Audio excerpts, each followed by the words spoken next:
باللہ من الشیطان الرجیم بسم اللہ الرحمن الرحیم قل اننی ہدانی. اب یہ دو آیتیں جو آ رہی ہیں قل کی بہت ہی اہم ہیں، یاد رکھنی چاہیے ہر ایک کو. قل اننی، اب کس سے خطاب ہو رہا ہے؟ محمد رسول اللہ سے.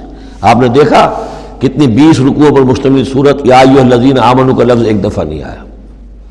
ہاں جہاں جہاں بیچ بیچ میں خطاب ہے محمد سے صلی اللہ علیہ وسلم، گفتگو ہو رہی ہے حضور سے، حضور کی وساطت سے تمام اہل ایمان بھی مخاطب ہیں، لیکن صراحت کے ساتھ خطاب جو ہے یا ایھا الذین آمنوا وہ نہیں.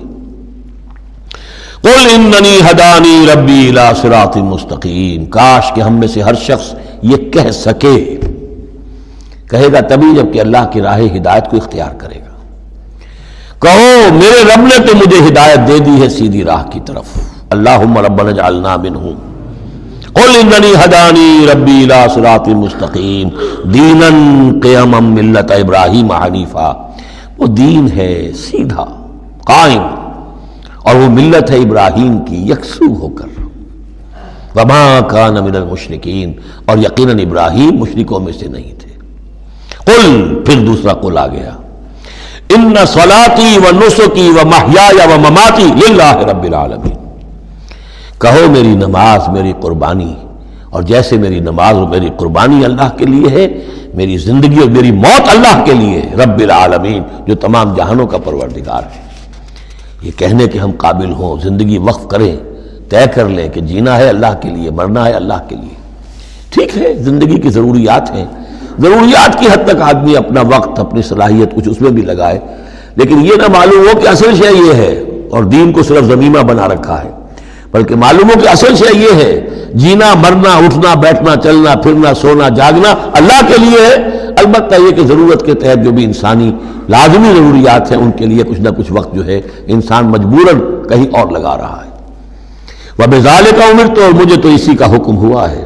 وَأَنَا أَوَّلُ الْمُسْلِمِينَ، اور سب سے پہلا فرما بردار میں خود ہوں. قُلْ أَغَيْرَ اللَّهِ أَبْغِي رَبًّا، کہیے ذرا ان لوگوں کی طرف روح سخن ہے، میں اللہ کے سوا کسی اور کو اپنا رب مان لوں؟ اغیر اللہ ابغی ربًا، اللہ کے سوا کسی اور کو اپنا رب تلاش کروں. وَهُوَ رَبُّ كُلِّ شَيْءٍ، جبکہ وہ تو ہر شے کا رب ہے. وَلَا تَكْسِبُ كُلُّ نَفْسٍ إِلَّا عَلَيْهَا، اور نہیں کماتی ہر جان مگر اپنے ہی اوپر. جو بھی برائی کوئی کما رہا ہے، جو بھی ہے وہ اس کا وبال اسی پر آئے گا. وَلَا تَزِرُ وَازِرَةٌ وِزْرَ أُخْرَىٰ، اور نہیں اٹھائے گی کوئی بوجھ اٹھانے والی کسی اور کے بوجھ کو. ہر ایک کو اپنی اپنی گٹھڑی اٹھانی ہے، اپنا اپنا بوجھ اٹھانا ہے. لا تزر وازرۃ وزر اخری، کیونکہ نفس کا لفظ آ رہا جان، کوئی جان نہیں ہوگی کسی اور کی جان، کسی اور جان کے بوجھ کو اٹھانے والی. ہر ایک کو اپنا بوجھ، اپنی ذمہ داری، اپنی اکاؤنٹیبلٹی، اپنا حساب کتاب خود دینا ہوگا.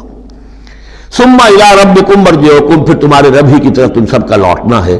فینبئکم بما کنتم فیہ تختلفون، اور پھر اللہ تمہیں جتلا دے گا جو کچھ جن چیزوں میں بھی تم اختلاف کرتے رہے تھے. وہو الذی جعلکم خلائف الارض، اور وہی ہے جس نے تمہیں زمین میں خلیفہ بنا دیا.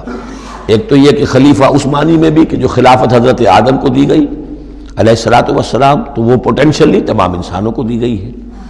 اور جو بھی شخص اللہ کا مطیع و فرمان ہو، اللہ کو اپنا حاکم اور بادشاہ مان لے، تو وہ گویا کہ اس کی خلافت کا حقدار ہو گیا.